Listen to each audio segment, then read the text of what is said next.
In my work, I have tended to take an action, to do something, and then to see that it could be done differently, and then to try to do it differently. And I've simply gone about experimenting with alterations of my ideas, rather than settling for any particular idea as being important or useful. I've more taken as useful the idea that the mind could adjust itself in different ways to anything. This exhibition is an extremely ambitious project. We're basically doing a 65-year survey of the work of Jasper Johns in every medium: paintings, prints, drawings, sculpture, in 2 sites at the same time, at the Whitney and the Philadelphia Museum of Art. And I think that it's an exciting experiment in thinking how you can approach a single career through multiple viewpoints. And in a way, that's something that Johns' work has always been about, how the nature of perception changes depending on where you're standing or who you are. Immediately, the idea of mirroring came to our mind because Jasper has used that as a structural device.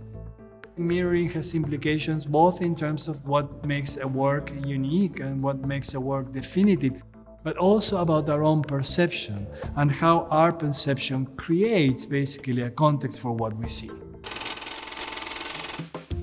Jasper was born in 1930 in Augusta, Georgia, and he lived most of his early life in South Carolina. He came to New York early on to study. He was drafted in the military. He spent some time in Japan that would be quite decisive for him. Came back to the States, famously met Robert Rauschenberg in 1954, and that would be a turning point in his life and career. In 1955, he made the first paintings that would really change the course not just of his career, but of art history more broadly. He painted flags, maps, as he called them, things the mind already knows, objects from the common world, from our daily lives, and brought them into art in a way that was extremely shocking. People in New York, the art critics, the artists, didn't know what to do with this material. He was questioning what a painting could be, what was the appropriate subject matter for a work of art. A sculpture of 2 beer cans that looked just like the beer cans. This is not what art was supposed to be about in this heroic post-war era. But in just a few years, it had sort of given birth to what we think of now as pop art. Artists like Andy Warhol, they wouldn't exist without Jasper Johns. Jasper worked throughout his career with different mediums and very much testing the possibilities of those mediums. He's using the tools of one medium to argue for or contest another. Another great invention in Johns' art was the way that he thought about language, about symbols, about systems, about words, about numbers. This idea that the modes of looking and writing and thinking and making and feeling would be entwined.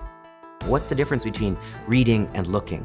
What's the difference between a word and a painting of a word, between a flag and a picture of one? It's also being seen as a precursor of conceptual art. The paradox of Jasper's work is that it appeals equally to the senses and to the mind.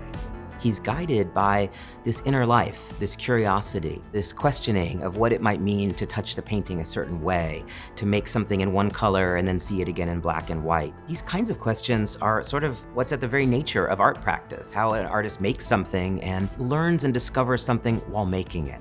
He's had a 65-year career, and if we look at this story across all those decades, we see a mind that's continually at work, pushing boundaries, asking new questions in his art, exploring what it means to be alive, what it means to get older, what it means to face mortality.